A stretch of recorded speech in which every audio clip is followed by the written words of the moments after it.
मैं गांव में रहकर कुछ कर नहीं पा रही थी। मुझे जो काम मिल रहा था वो बाहर मिल रहा था, तो हम चाहते नहीं थे कि हम अपने बच्चे, परिवार और ये पूरा परिवार छोड़ के जाएं। तो ये मंजूर भी नहीं था परिवार को, तो इसीलिए हमने कुछ करने की सोचा कि जैसे हम अपने पैर पे भी खड़े हों, कुछ जैसे हमें भी किसी से कुछ मांगना ना पड़े, हाथ में 2 पैसे हों।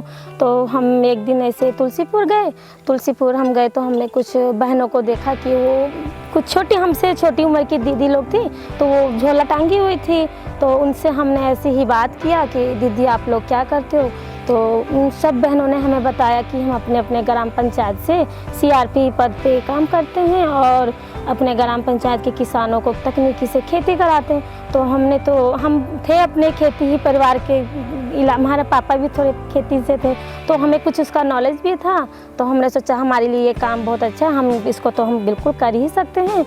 तो मैं CRP के पद पे काम कर रही हूँ और 2-3 साल से मैं इस पद पे काम कर रही हूँ। और ये एक बात है कि पहले जैसे मुझे गांव में कोई नहीं जानता था, फलाने की दुल्हन, फलाने की पतोह कह के हमें बुलाते थे, लेकिन अब हमें ज़्यादा अच्छा लगता है। अब हमारे नाम से, जो हमारे पापा ने नाम दिया था, उस नाम से हमें लोग जानते हैं। मेरा नाम रजनी है, मेरी उम्र 32 वर्ष है, ज़िला बलरामपुर, ब्लॉक तुलसीपुर से, ग्राम पंचायत बरधावा की निवासी हूँ। जब से हम CRP पद पे जब से काम कर रहे हैं, तब से हमारे गांव के लोग तकनीकी से खेती कर रहे हैं और उनके उत्पादन भी ज़्यादा है और आय भी ज़्यादा है। अब पानी की बचत भी हो रही है। इसी के साथ साथ में कुछ लोग जो थे किसान हमारे, वो सरकारी योजनाओं से वंचित थे, तो उनको हमने सरकारी योजनाओं से हमने जोड़ा और सरकारी लाभ हमने उनको दिलाया।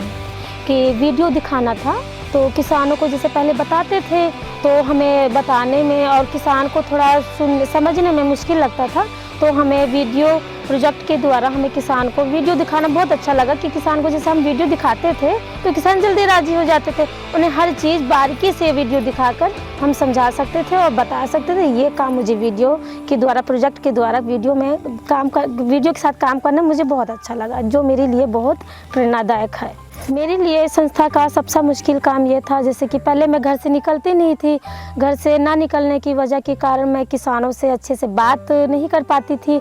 उन्हें अपनी जैसे जो जानकारी मुझे अपने संस्था से मिली हो, अच्छे से मैं जानकारी नहीं दे सकती थी। जिसे मैं बता भी नहीं पाती थी कि हमारे कैसे किस तरह से तरीके से बताया। मुझे बोलने में हिचकिचाहट भी होती थी, जैसे किस तरह से मैं उनको अपनी बात सामने रख सकूं, कैसे बता सकूं कि किस तरह आपसे खेती करनी है। बोलने में मुझे ज़्यादा कठिनाई मुश्किल पड़ता था। मैं जो 4 लोगों के बीच में उनको, जैसे आप 4 लोग आपको कह रहे हो कि नहीं इस तरह से नहीं हो सकता, हम उनको बता नहीं सकते थे। लेकिन अब ये मेरे लिए बहुत आसान है कि मैं इसको 4 लोगों को मैं चुप करा भी सकती हूँ और बता भी सकती हूँ किस तरह से इस तरीके से खेती की जाती है, किस तरह से नहीं। हमारे गांव में कुछ ऐसे भी किसान थे जो खेत तो अपना तैयार कर लेते थे, जोताई भी करा लेते थे, तो उनके पास बीज बोने के लिए पैसे की कमी हो जाती थी, जिससे आगे पीछे नहीं मिल पाता था। तो हमने ऐसे किसानों की बने समय से हमें बीज भी मिल जाता था, तो उनको बीज भी हमने उपलब्ध करा दिए, जिससे उनकी खेती भी टाइम से हो गई और उनको फसल भी उनके हिसाब से, बहुत अच्छे हिसाब से मिल जाती थी। तो उन लोगों की इस मदद करने से मुझे बहुत अच्छा लगता था। और इसके अलावा किसान भी हमसे खुश होते थे, बोलते थे बहन, बेटी, पतो, आपके वजह से हमारी खेती अच्छी हो गई, उत्पादन भी अच्छा हुआ है। तो हमें उस टाइम बहुत गर्व महसूस होता था कि हाँ, हम भी कुछ अपने गाँव वालों के लिए कुछ कर रहे हैं, तो इससे हमें बहुत अच्छा महसूस होता था।